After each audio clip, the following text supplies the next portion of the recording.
Okay, what's going on, people? Oops.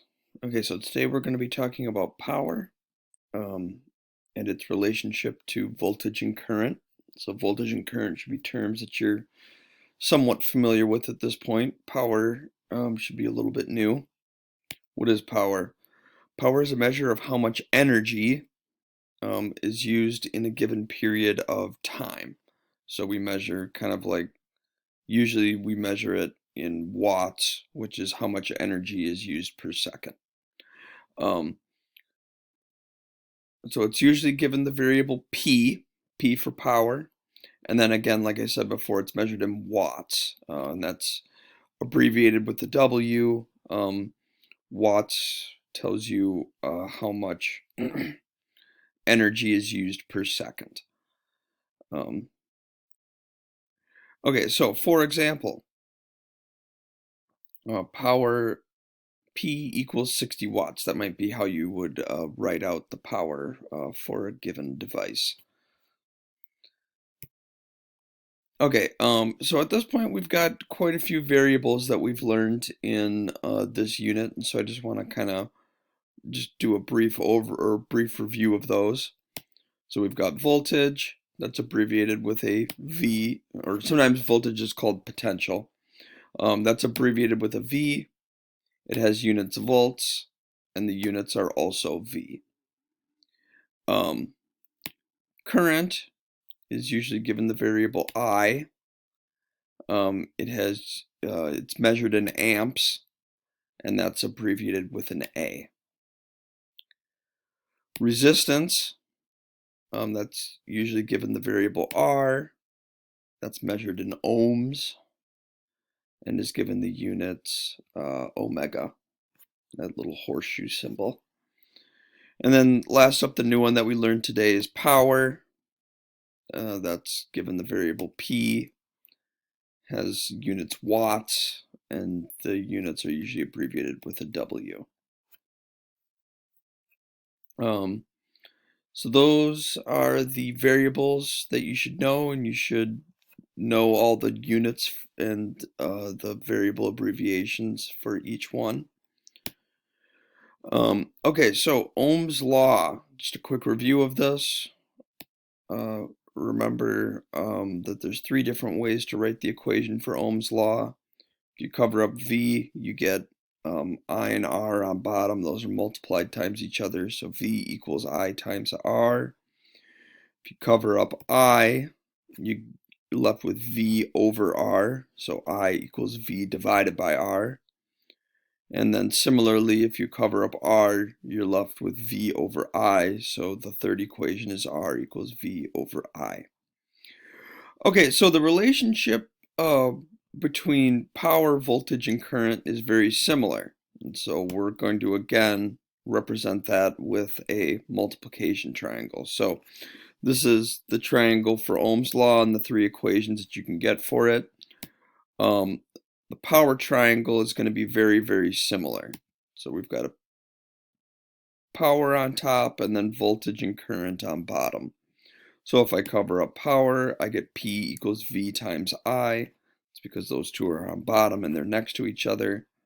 If I cover up V, I get V equals P over I, and that's because, or P divided by I, and that's because the P is over the I in the triangle. If I cover up the I get P over V, although I didn't cover it up. But you can imagine if it was covered up, you'd be left with P over V. Okay, let's do a few examples using the power triangle. A light bulb is plugged into a 120 volt wall outlet and uses 0.5 amps of current. How much electric power should say does the light bulb use? So how much electric power does the light bulb use?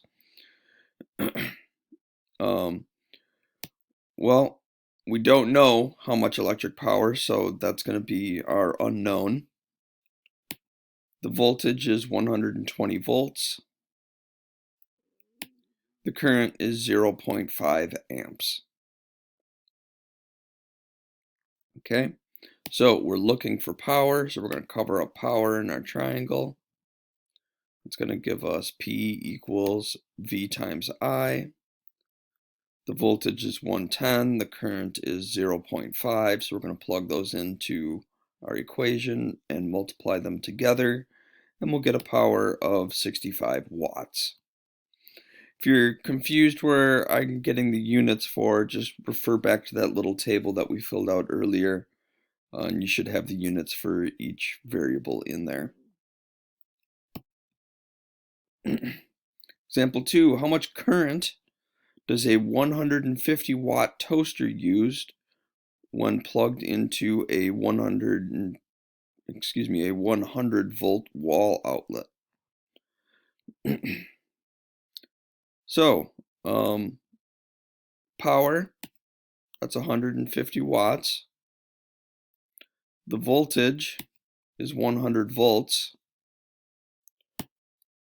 We're looking for the current, that's what the question is asking for. So we're going to cover up I in the triangle. And then we're looking for we're looking for the equation, which is P over V, or P divided by V. So we'll plug in the power and the voltage since we now know what those are. The power is 1500 watts. The voltage is 100 volts. 1500 divided by 100 is 15, and the units are amps. Okay, last example. How much voltage does a 5,000 watt dryer need if it's using 20 amps of current? The power is 5,000 watts. The voltage is what we're looking for. And the current is 20 amps. I didn't highlight it in the example for this one, but you get the idea.